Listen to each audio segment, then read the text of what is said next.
I grew up in a very Italian Catholic family. We went to church not very often. It was kind of like a checking the box thing. I had no knowledge of God. It meant nothing to me. I had good parents. They had conditional love for me. If my grades were good and I was skinny or cute, then things were good. I was loved. It made me be very external. I was very aware of my appearance and how I acted, things I said. I thought that's what love was. I thought love was very superficial. I didn't know that it could be unconditional, and I had never had anyone unconditionally love me. I was at Winthrop. I had a college boyfriend. We had been dating for a few years, and I got pregnant. We talked about it and decided that we were going to have an abortion. So I called a clinic in Charlotte, and I was scheduled for a Wednesday, and I was going to be right at 10 weeks pregnant. The weekend before that Wednesday, I went to my job at Red Lobster in Pineville. One of my first tables was a well-dressed husband and wife, and she had little gold feet on her collar. And I noticed them right away, and I said, "Are those hang 10 feet?" And she said, "No, these are the exact replica of a baby's feet when it's aborted at 10 weeks.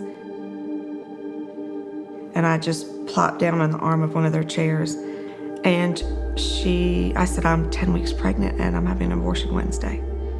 And she said, with love and almost desperation, she said, "Don't do it." And I listened to them, and we talked for a little bit, and I went on about my night. I went to work the next day, Sunday, and my first table was a young mother and her daughter sitting side by side, and the daughter was missing her arm from the shoulder down. And the mom started talking to me. She was like, "Do you work every Sunday?" And I said, "I do. I'm putting myself through college." And she said, "Well, we go to church, and every Sunday we go to a different restaurant, and we just enjoy being together." She said, "I got pregnant at 17, and I had an abortion, and I got really sick, and I got a fever, and my parents rushed me to the hospital, and they told my parents that I was still pregnant, and my parents said to do whatever they could to save the baby." She said, "And this is my daughter." And I looked at that little girl like I had never looked at someone. Like I looked at her like I couldn't believe she was sitting there. So I went home that day and I found my college boyfriend and I said, "Listen, I don't know why, but I can't abort this baby." And I had Lexi, and I saved every dollar I had, and I bought a house in TKK. And the house happened to be across the street from a pastor and his wife. And I knew something was different about her too. No matter what I did, she seemed to love me. If I cussed, if I was dressed inappropriately, no matter how I acted, she was always loving to me. I sent Lexi to TKK Christian School, which is right here at our church, but it was called TKK Christian back then. The word Christian meant nothing to me. It was just a title. It was just the name of the school. And one Saturday morning, I woke up and I noticed that I could hear Lexi in her room singing a song she learned in preschool. And she was singing, "This is the day the Lord has made," in her little voice. She was about 3.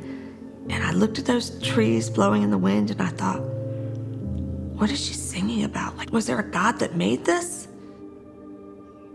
Next day was Sunday, and I unpacked her backpack to get her ready for school on Monday. And there was a book in there.